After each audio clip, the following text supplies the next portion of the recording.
이제 먼저 물가 상승 원인에 대해서 아까 발제를 해주신 내용부터 한번 간단하게 정리를 해보겠습니다.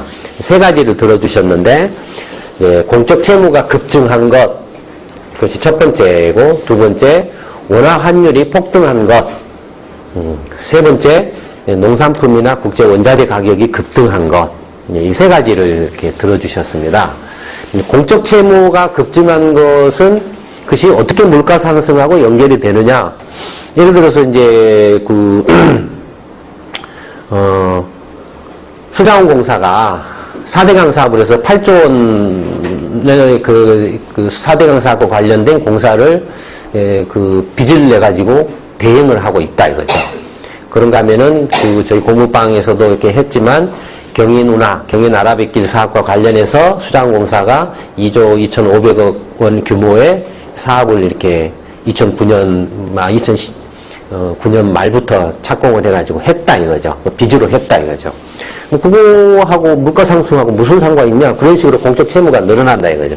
또 정부가 전국 방방곡곡에 온갖 이제 이렇게 도로공사 사업이라든지 뭐 여러 가지 토건 사업들을 벌리고 이렇게 해서 빚이 늘어났는데 그 빚하고 물가 상승하고 무슨 상관이 있냐 이런 거죠. 크게 두 가지 형태로 이제 물가 상승을 이제 공적 채무 증가가 이제 크게 두 가지 정도 내지는 한 세 가지 정도로 이렇게 말씀을 드릴 수 있을까요? 그 물가 상승을 유발하는 경로가 첫째는 예를 들어서 수자원공사가 빚이 많아져 가지고 이제 채무가 폭증을 했습니다. 현재 수자원공사의 채무는 전체 제가 지금 기억하기로는 10조 원 정도 달하고 있는데 이제 앞으로 2, 3년 후에는 그것이 14조, 15조로 막 급증을 이렇게 하는 걸로 이렇게 전망이 되고 있습니다. 근데 지금 수자원공사가 버는 수입은 뭐냐면 주로 뭐죠? 수도수 요금이죠. 수자원공사는 그런 이제 수도 사업을 중심으로 하는 공기업이죠.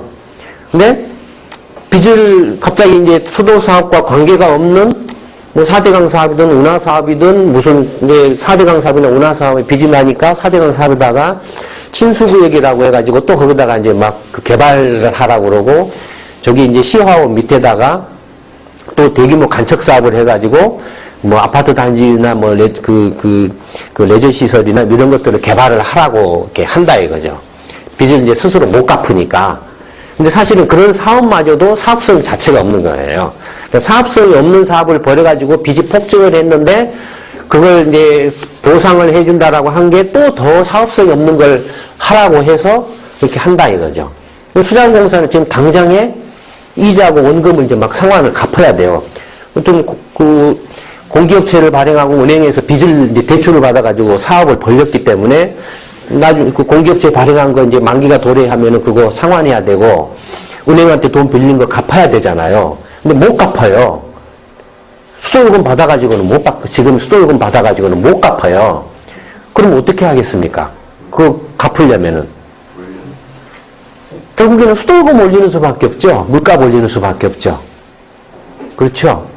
그래서 물가 올라가는 거죠. 그렇죠? 그러니까 공적 채무가 폭증을 하면은 그런 수자원공사 경우처럼 여러 가지 관련된 공공요금이 올라갑니다.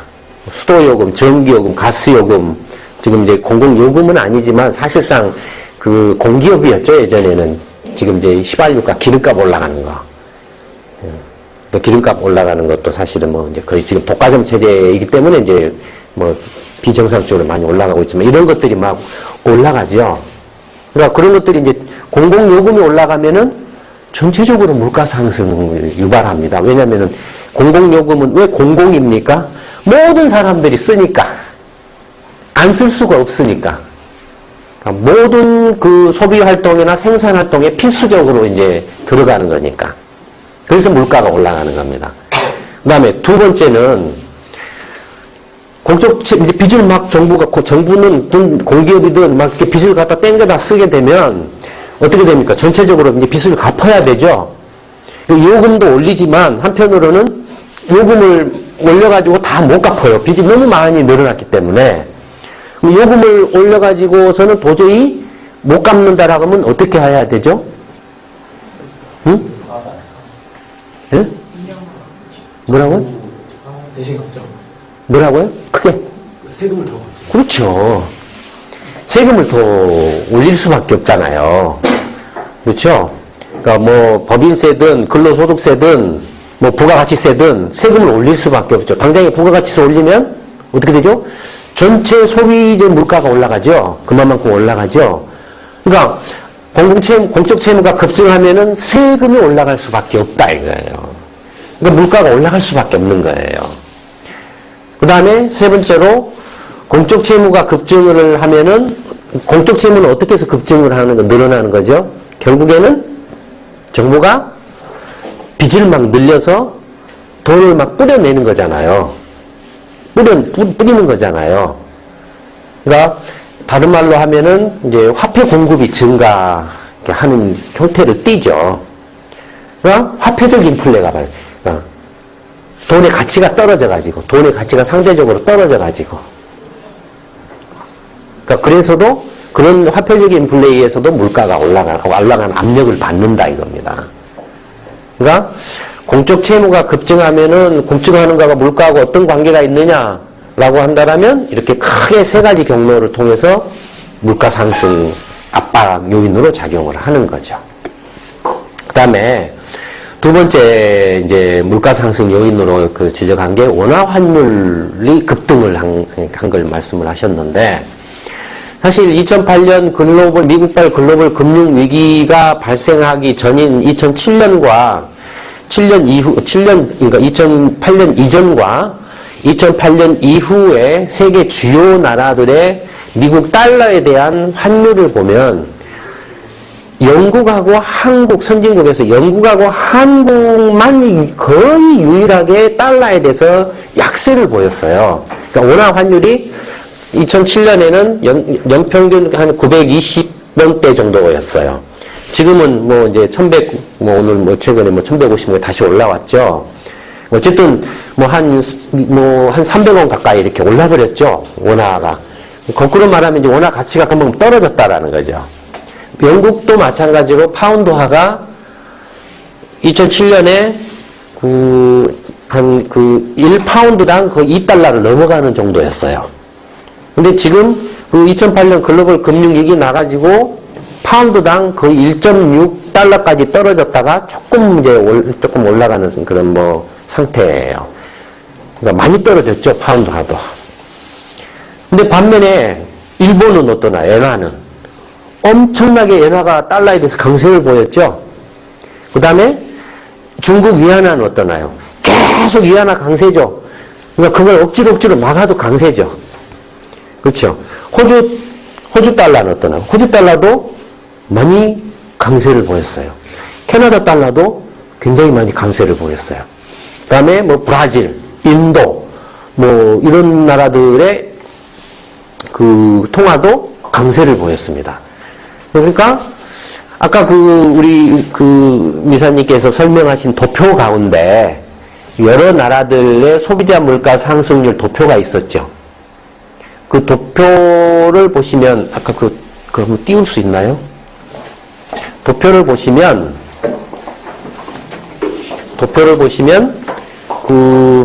한국하고 영국의 물가 상승률이 유달리 높습니다. 그 다음에 중국 이렇게 나와요. 중국은 달러에 대해서 계속 위안화가 강세를 보였는데도 불구하고 물가 상승률이 높은 것은 사실은 중국 위안화가 그보다도 훨씬 더 큰 폭으로 강세를 보였어야 되는데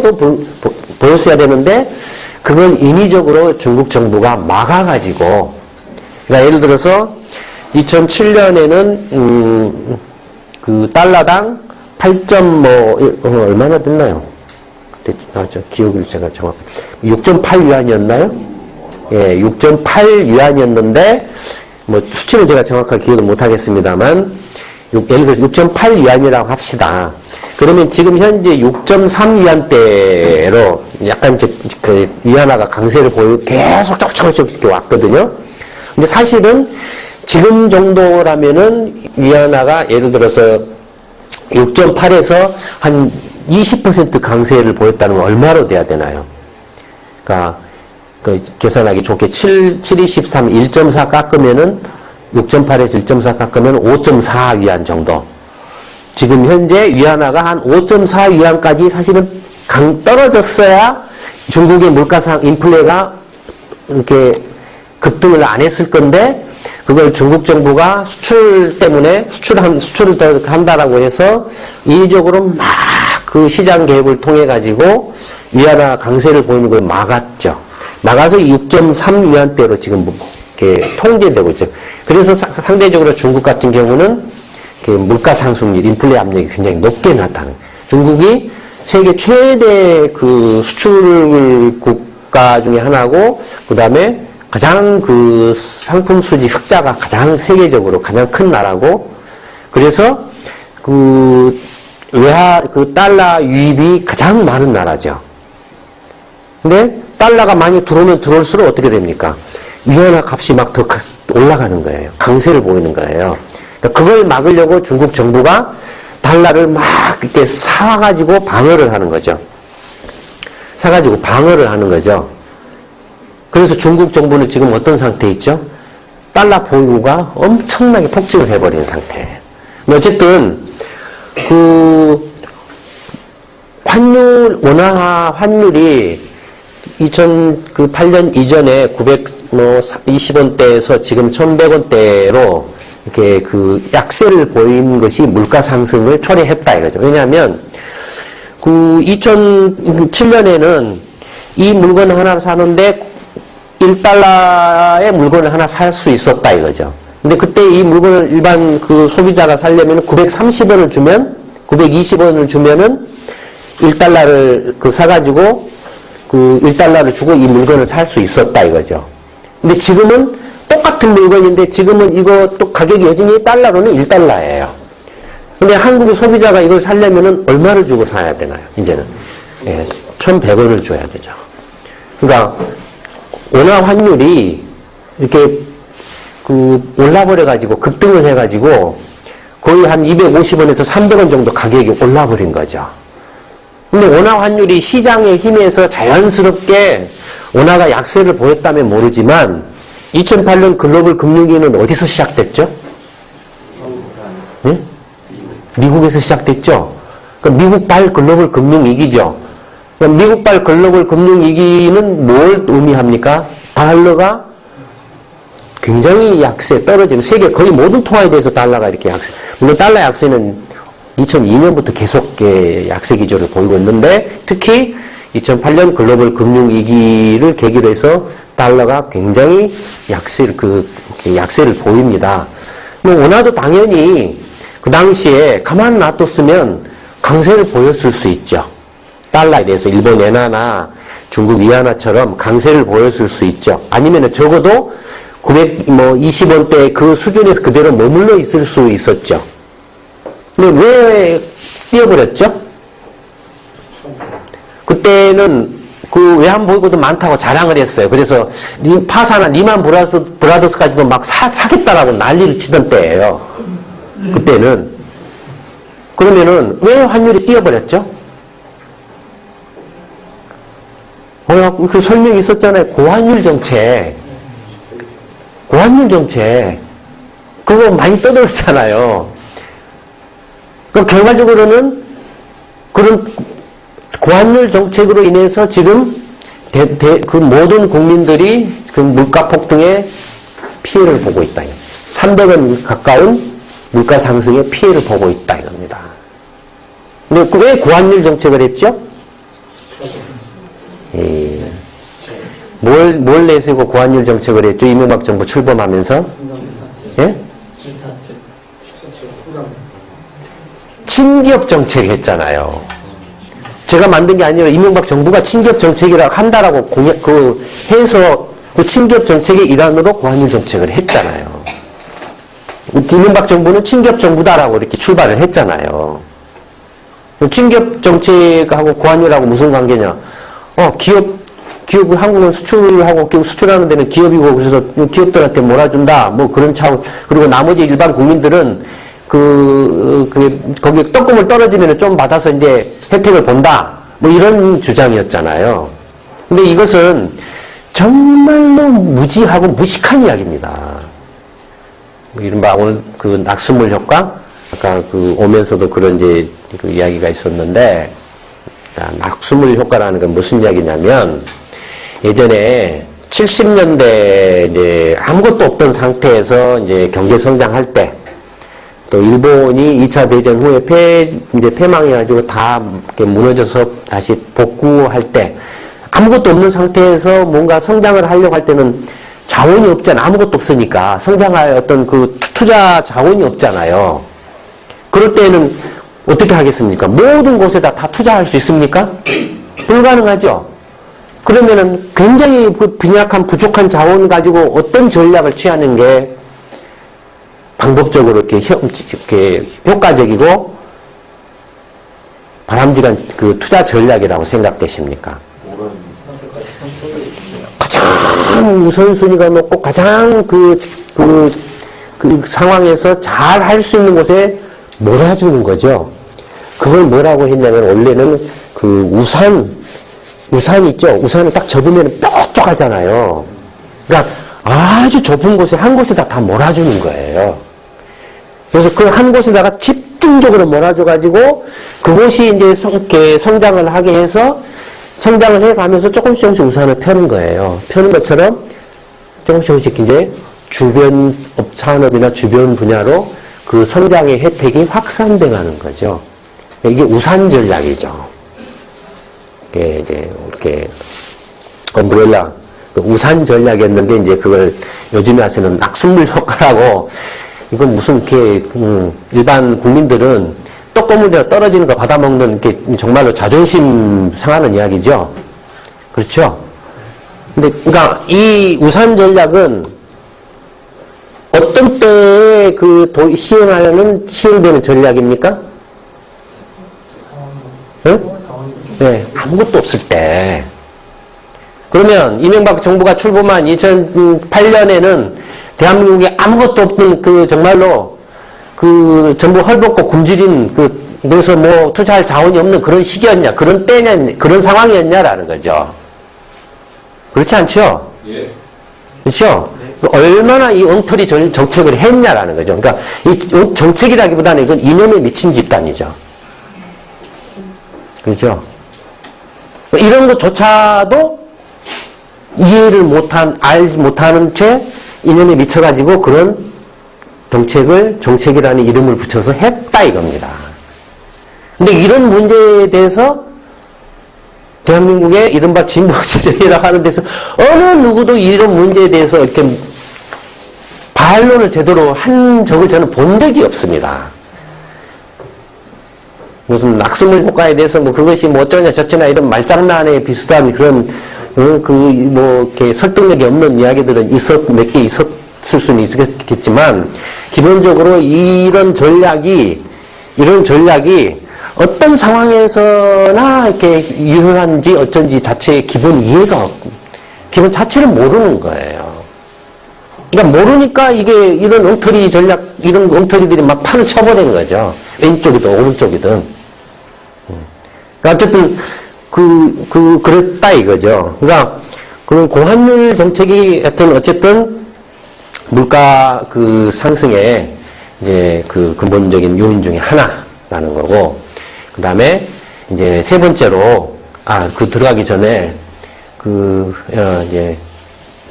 세 번째도 좀 중첩이 되는데, 세 번째로, 이제 국제 농산물 가격이나 원자재 가격이 이제 2007년, 6년, 7년부터 막 가파르게 오르기 시작해가지고 2008년 상반기에 꼭지점에 도달했죠. 그러다가 이제 2008년 말 글로벌 금융위기 나면서 경제가 갑자기 가라앉으면서 덩달아서 이렇게 가라앉았다가 다시 이제 2009년 하반기부터 다시 또 올라오기 시작했죠. 물론 최근에 약간의 등락을 보이고는 있습니다만, 근데 그 과정에서 특히 2010년 작년 하반기에 뭘 했죠? 미국 FRB가 작년 8월 달부터 이렇게 뭘 한다라고 그랬죠? 예, 양적 완화, 2차 양적 완화, QE2. 예, 정책을, 그러니까 6천억 달러를 돈을 붓는다라고 이렇게 했죠. 그래서 그걸로 인해서 그 유가도 뛰고 국제 농산물 가격도 많이 뛰었죠. 전 세계적으로 유가하고 농산품 가격이 급등을 해가지고 전 세계적인 인플레 압력을 이렇게 초래를 했죠. 상승을 했죠. 그러니까 국제 농산품 가격과 뭐 원자재 가격의 상승의 근본 원인은 세계 기축통화인 달러의 가치 하락. 그 달러의 가치 하락은 미국 중앙은행인 FRB의 달러 찍어내기, 달러 뿌리기. 누구는 이제 뭐 달러 찍어내기 뿌리기 하니까는 그게 정말로 달러 찍어냈느냐 뿌렸느냐 이렇게 말하는데 그건 제가 여기서 이제 시간 관계상 자세하게 설명은 못 해드리겠습니다만 화폐 종류에는 여러 가지가 있거든요. 네, 어쨌든 그 찍어낸 그 달러 공급량이 그 중앙은행이 달러 시중에 풀어낸 달러량은 금융위기 전에 9천억 달러 정도였던 것이 지금은 2조 9천억 달러에 육박을 하고 있습니다. 그러니까 2조 달러를 더 지금 많이 풀어낸 거예요. 네, 풀어냈지만 그 이야기하면 또 시간이 많이 가는데 하여튼 풀어냈지만 사람들이 체감하기에는 돈이 별로 안 늘어난 것 같아요. 그렇게 엄청난 돈을 뿌렸다라고 떠들었는데 실제로는 그 돈 다 어디로 갔냐. 물가가 막 폭등을 해야 되는데 오르긴 올랐어도 뭐 그렇게 엄청나게 떠드는 것에 비하면 별로 안 오른 것 같은데 왜 그러냐. 그건 이제 그 통화에 대해서 잘 이해를 이렇게 기본 좀 지식이 좀 부족하기 때문에 이제 그런 질문이 나오는 겁니다. 나중에 기회가 되면 다른 공방에서 한번 설명을 한 적이 있는데, 예, 기회가 되면 그건 또 별도로 설명을 해드리기도 하고, 어쨌든 세 번째로 물가 상승의 요인으로 이제 농산품이나 국제 원자재 가격 상승이고 그것의 근원은 미국의 달러 증발에 있다, 라는 거죠. 근데 이제 아까 그 환율과 관련해서 한국하고 영국을 보면 이건 이제 2005년 가격을 100으로 잡았기 때문에 전부 다 2005년 가격을 100으로 잡았으니까 한국의 그 2005년은 이 물건의 가격이 100이라고 하면은 현재 120을 넘고 있다 이거예요. 지금. 독일 같은 경우는 2005년에 이 물건의 가격이 100이라고 하면은 지금 현재 한 110 정도. 그죠? 그러니까 한국은 지금 독일에 비해서 2배 이상 이렇게 물가가 더 높은 수준이죠. 그 다음에 프랑스 같은 경우도 110 정도. 그 다음에 영국 같은 경우는 2005년 100으로 잡아서 100이었을 때 120이니까 거의 한국하고 비슷한 정도 올랐죠. 그러니까 한국하고 영국의 화폐가 달러에 대해서 약세를 보였기 때문에. 그 다음에 뒤로 조금 넘어가면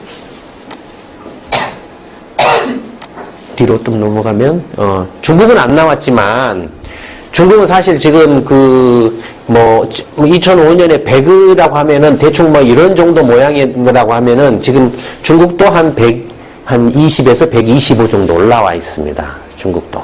그러니까 중국도 상당한 지금 물가 상승 압박을 받고 있죠. 일본은 뭐 이제 아까도 설명을 굉장히 잘 해주셨는데 물가 자체적으로 일본 내수가 장기 침체를 겪으면서 수요 부족과 그 다음에 수요 부족임에도 불구하고 아까 그 국제 농산품 가격이나 원자재 가격 상승에 의한 인플레 압력은 다 똑같이 받죠. 똑같이 받는데도 불구하고 그 영향이 없는 것은 엔화가 그만큼 강세를 보였기 때문에 그걸 그대로 상세를 해버린 거죠. 그래서 거의 지금 2005년 가격이 100이면 지금도 100밖에 그대로 멈춰 있다 이겁니다. 그 다음에 이제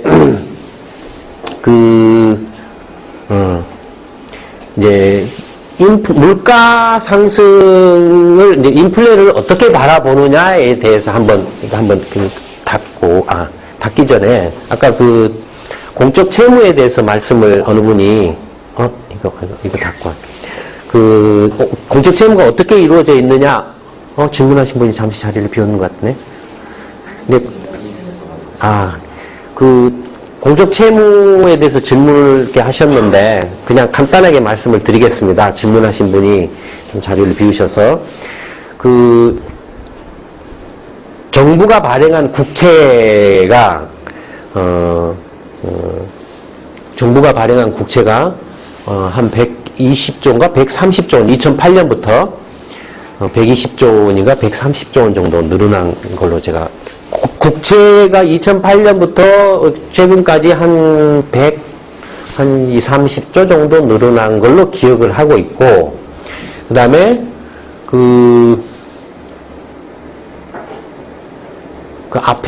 앞부분에 있습니다. 그 다음에 공기업들이 발행한 공기업체가,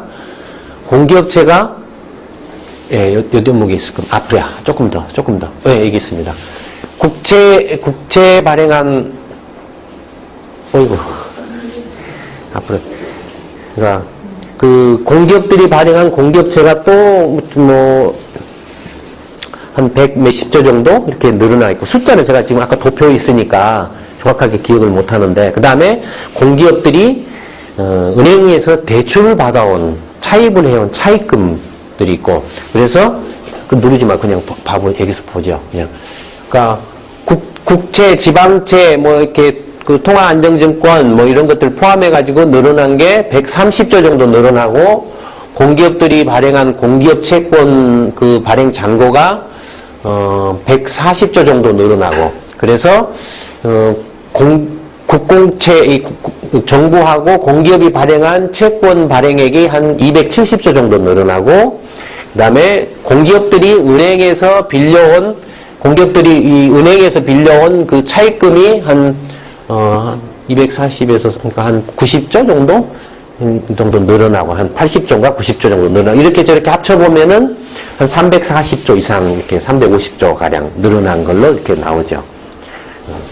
이제 공적 채무가 이렇게 다 폭증하고 있죠. 2008년 말부터 폭증하고 있죠. 그러니까 늘어난 내역이 이제 이런 거고, 그다음에 이제 시간이 다 돼가기 때문에 인플레를 어떻게 바라보고, 그 다음에 앞으로 어떻게 될 것 같냐. 이쪽에서는 디플레라고 그러고, 이쪽에서는 인플레라고 그러고, 그 다음에 금리를 이게 올리면은, 피해를 보는 사람도 있고, 득을 보는 사람도 있고, 그런 것 같은데, 그걸 어떻게 해야 되느냐. 그거에 대한 이제 설명을 간단하게 한번 해보겠습니다. 경제를 바라보는 이제 틀이, 틀에 대해서 제가 한번 설명을 해드렸던 것 같은데, 이쪽이 이제 생산경제, 그 다음에 여기는 자산경제. 생산경제는 자본경제라고 하죠. 생산에 투입되는 걸 자본재라고 그러니까. 자산경제는 뭐라고도 합니까? 교환경제죠.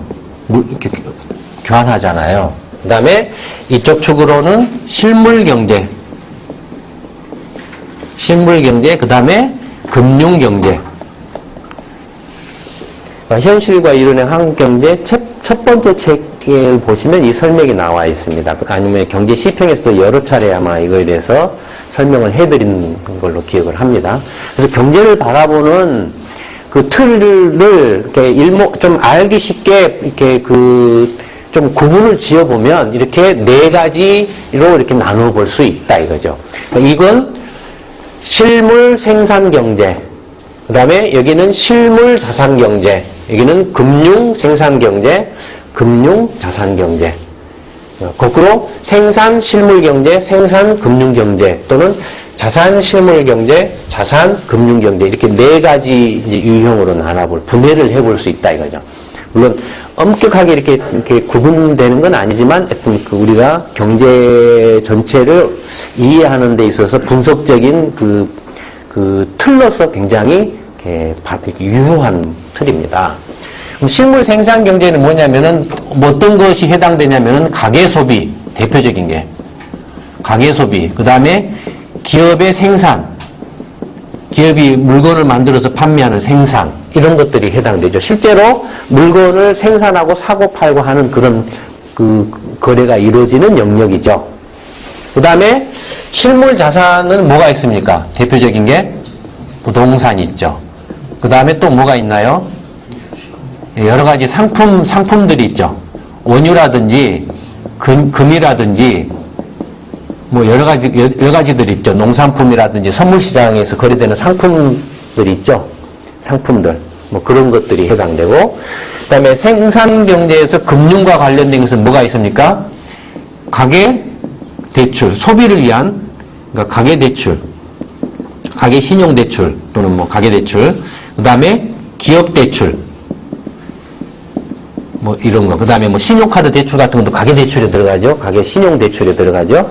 다 소비나 기업 생산 활동과 관련된 그런 거. 그 다음에 생산 금융에 해당되는 또 하나가 이제 그 발행 시장, 주식을 발행해서 돈을 조달하는 게 그 기업들이 투자 자금을 조달하는 거. 그러니까 지금 주식 발행이든 이제 회사채 발행이든, 그러니까 발행 시장 같은 경우는 기업의 그 생산 활동에 필요한 투자를 위한 자금 조달이니까 그런 그 해당되고, 그다음에 자산 금융 시장은 이제 대표적인 게 유통 시장이 있죠.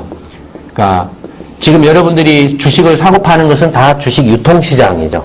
또는 회사채 유통 시장, 그런 경우에 해당되죠. 그 다음에 외환시장, 뭐 이런 정도입니다. 그 다음에 이제 이 틀 밖에 어디가 있냐면은 이 틀 밖에 중앙은행이 있습니다. 중앙은행이 있고, 그 다음에 여기에는 정부가 있습니다. 그러면 중앙은행은 어디에 주로 초점이 맞춰져 있죠? 금융 쪽이죠. 정부는 어디에 초점이 맞춰져 있죠? 실물이죠. 그렇죠? 그 다음에, 자, 이제 인플레하고 이야기를 해봅시다. 인플레하고. 부동산 시장은 어떻습니까? 부동산 시장은. 지금 모든 경제의 기본은 뭐죠? 수요와 공급입니다. 그러니까 부동산 시장 상황은 어떻죠, 지금?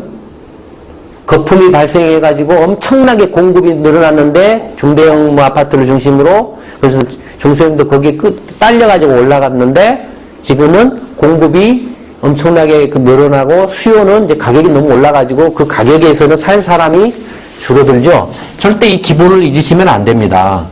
그러니까 이게 이제, 이게 수량이고, 여기가 이제 가격입니다. 그러면 가격이 내려갈수록 수요가 늘어나죠. 이게 수요죠. 그 다음에 가격이 올라가면 올라갈수록 공급이 늘어나죠. 그렇죠. 그러니까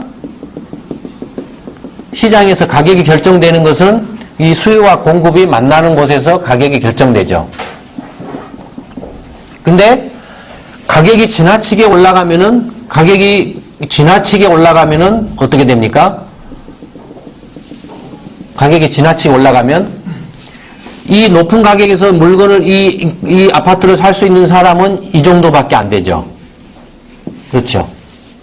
근데 가격이 굉장히 높기 때문에 건설사는 막 비싼 가격에 팔려고 아파트를 지어댄다, 이거. 분양을 한다, 이거예요. 그러니까, 이 가격에서 아파트를 얼마를 건설사는 공급을 하려고 하냐면은, 이 정도로 공급을 하려고 한다, 이거예요. 결과적으로는 어떻죠? 이만만큼. 그러니까 이만만큼이 지금 과잉이 발생하죠. 이게 가장 간단하지만 가장 기본입니다. 이걸 이 틀 속에서 볼 때 이걸 절대로 이렇게 염두에 두고 계셔야 됩니다. 부동산 시장은 어떻죠? 지금 거품이 꺼져가지고 미국도 거품이 꺼졌죠. 서프라임 사태로 유럽도 거품이 꺼졌거나 꺼지고 있죠. 일본은 오래전에 꺼졌죠. 지금 한국도 서울이나 수도권을 중심으로 해서 2008년부터 지금 꺼지고 있죠. 그렇죠? 그래서 부동산 시장은 지금 어떻게 되죠? 거품이 꺼지고 있으니까 디플레 상태죠. 디플레 압력이 높아지고 있죠. 물가 하락, 가격 하락 압력이 높아지죠. 그 다음에 실물 생산, 가계 소비나 기업 생산 활동은 어떻죠, 지금? 지금 미국 경기가 둔화된다. 소비가 위축된다. 유럽 경기가 둔화된다. 소비가 위축된다. 그 이유가 무슨 채무가 많아가지고 했던 어쨌든 간에 실물 경제는 지금 어떻죠? 디플레 압력을 받고 있죠. 그러니까 지금 최근 상황입니다. 디플레 압력을 받고 있다. 반면에 원유나 금 같은 거는 어떻습니까? 이제 이 실물 경제하고 직접적으로 연결되는 이런 것들은 어떻죠? 같이 연동을 합니다. 이 실물 경제가 좋아지면은 이것도 값이 올라가고 나빠지면은 같이 내려가고. 근데 금은 어떠죠? 이쪽에 연동하죠. 화폐 쪽에 연동하죠. 그러니까 안전자산으로 금값이 더 올라간다 이거죠. 수요가. 그 다음에 마찬가지로 가계대출이나 기업대출 같은 경우도 경기 상황에 따라서 영향을 받죠. 지금은 어떻습니까? 경기가 나빠서 미국 FRB가 막 돈을 풀어내는데 결과적으로는 아이고 시간이 다 돼버렸네. 그러니까 전체적으로 보면은 이제 생략을 하겠습니다만 전체적으로 보면은 지금 최근의 상황은 경기 침체하고 그다음에 이제 세계 모든 대부분의 나라들이 빚이 너무 많아가지고 그 빚을 줄이려고 하다 보니까 정부가 경기 부양을 못하게 되는 거죠. 경기 부양을 못하죠. 경기 부양하려면 여러 가지 재정을 이렇게 빚을 내 가지고 확대해서 이렇게 투입을 해서 이렇게 활성화를 시켜야 되는데 못하죠. 중앙은행은 돈을 풀어서 돈을 풀어서 경기를 부양시키려고 하는데 이제는 더 이상 돈을 풀어버리면 오히려 화폐적 인플레를 초래할 위험이 높아져 버리죠. 달러 가치가 떨어져 가지고 세계적인 화폐적 인플레 물가 상승 압력을 이렇게 유발시키는 거기에 대해서 일본이나 중국이 말할 수 없이 반대를 하고 있죠. 그러니까 지금 이런 상황이다 이겁니다. 근데 이제 중요한 건 뭐냐면 여러분들이 아까 금리를 올리면은 어떻게 되느냐? 지금 이제 그냥 디플레라고 했지만 부동산 가격은 아직도 여전히 상당히 지금 높은 수준에 있죠. 한국 같은 경우는. 금리를 올리면 뭐 피해를 보는 사람들이 있는데, 그러면 여러분들이 이제 만약에 대통령이든지 여러분들이 경제 정책을 책임지는 이제 장관이에요. 그러면 여러분들이 생각할 때 경제 전체를 봤을 때 어느 부분이 가장 중요하다라고 생각하십니까? 가계 소비하고 기업 생산. 그렇죠. 예. 이게 경제의 기본이죠. 이게 경제의 기본이죠. 그렇죠. 이것 없으면 경제를 유지할 수 없죠. 이게 이 자본 생산 경제를 생산 경제가 정상적으로 작동하지 않으면 경제를 유지할 수가 없죠. 이것 없이 자산 경제만 따로 떼가지고는 못 삽니다. 경제가 성립이 안 돼요. 자산 경제는 물론 이 생산 경제의 원자재라든지 생산 요소로 투입되는 부분도 있지만 기본적으로 이 자산 경제는 이 생산 경제가 원활하게 돌아가도록 보조를 해주는, 유동성을 높여주는 보조적 역할을 하죠. 이 자체가 본원적인 부분은 아니죠. 그러니까 펀더멘털하죠. 펀더멘털은 어디를 말합니까? 예, 이 생산 경제를 말합니다. 그렇죠? 생산 경제를 말합니다. 그런데 지금 상황은 어떻죠? 여기가 뒤틀려 버려가지고 세계적으로 이 부분이 뒤틀려 가지고 이 부동산 부분이 다 그냥 뒤틀려 버려가지고 이것으로 다 먹고 살 수 있고 이것으로 부자 됐고 막 된다고 이것으로 이렇게 잘 먹고 잘 산다라고 착각에 빠져버렸죠. 그래서 이 생산경제 부분을 소홀히 하고 자산경제, 부동산 쪽에 다 이렇게 몰려 들어가 버렸죠. 그래서 거기에서 이제 물려가지고 모서리 다 무너져 버린 거죠. 그렇죠.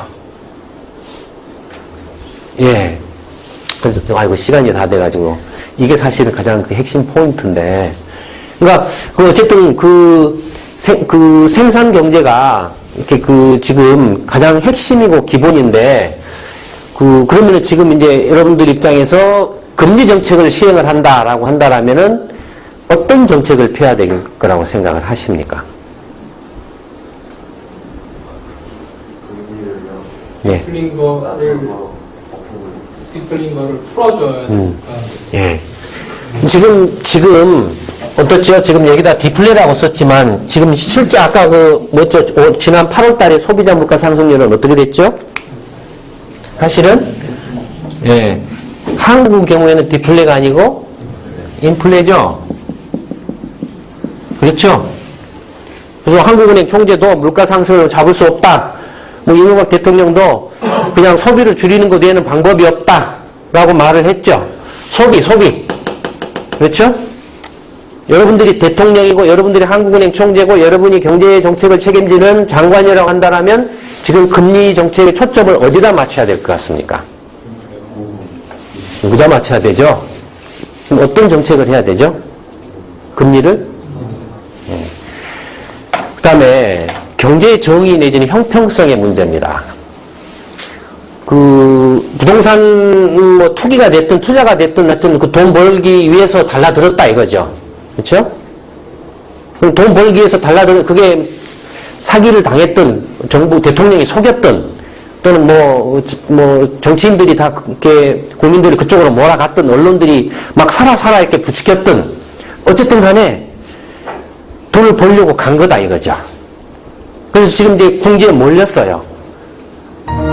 그러면은 그 사람들 서민들인데 서민들 그 금리를 올리면은 그 피해를 보는 거 아니냐라고 이렇게 이야기를 한다 이거예요. 그러면 그나마 그거 할 수 있는 사람은 다행이죠. 형편이 되는 사람이에요. 은행에서 빚이라도 내가지고 할 수 있는 사람은. 그런 정도도 안 되는 사람이 태반이에요. 그 다음에 설령 능력이 되더라도 여기 부동산에 관심을 가지지 않고 이렇게 땀 흘려서 일하는데 열심히 노력을 하고 사업을 하는데 노력을 해온 사람들도 굉장히 많다 이거예요. 그러면 이 사람들 위해서 이걸 다 죽여야 됩니까? 그 다음에 무엇이 형평성이죠? 저는 예컨대 지금까지 집을 가져본 적이 없습니다. 죽으라고 일해서 세금은 엄청 냈어요. 근데 저축은행 문제 생기고 부동산 거품 꺼져서 가계부채 부담인다고 하니까 모조리 제가 낸 세금 가지고 갖다 막아주고 있다 이거죠. 그럼 저는 뭐죠? 봉입니까? 이게 그 정상적인 경제이고 이것이 경제 정의가 실현되는 그런 경제이고 이것이 형평성이 보장되는 그런 경제입니까? 아니죠. 이 자산경제 부분은 물론 생산경제도 마찬가지지만 이 자산경제에서 투자 행위는 뭐가 반드시 따릅니까? 예, 위험이 따르죠. 위험에 대한 책임은 누구한테 있죠? 예, 위험에 대한 책임은 투자자 자신에게 있죠. 그렇죠. 자신이 책임을 져야 되는 겁니다. 그걸 공공의 책임으로 떠넘겨버리는 거죠. 무슨 이야기인지 아시겠습니까? 예. 국가를 경영하려면 적어도 이런 경제에 대한, 경제 정의에 대한, 경제 형평성에 대한, 그 다음에 올바른 경제 성장 정책의 방향에 대한 제대로 된 이해가 있어야 되죠. 저는 지금까지 이명박 정권은 말할 것도 없고 지난 노무현 정부, 김대중 정부에서 이런 식으로 경제를 이해하고 정책을 펴온 것을 한 번도 본 적이 없습니다. 시간이 다 돼서 이걸로 지금 지나치게 이렇게 초과가 돼서 이걸로 오늘 부평 공부방의 그 정리 발언을 마치도록 하겠습니다. 못다한 이야기는 시간이 되면 뒤풀이 장소에서 하기로 하고 이걸로 마치도록 하겠습니다. 감사합니다.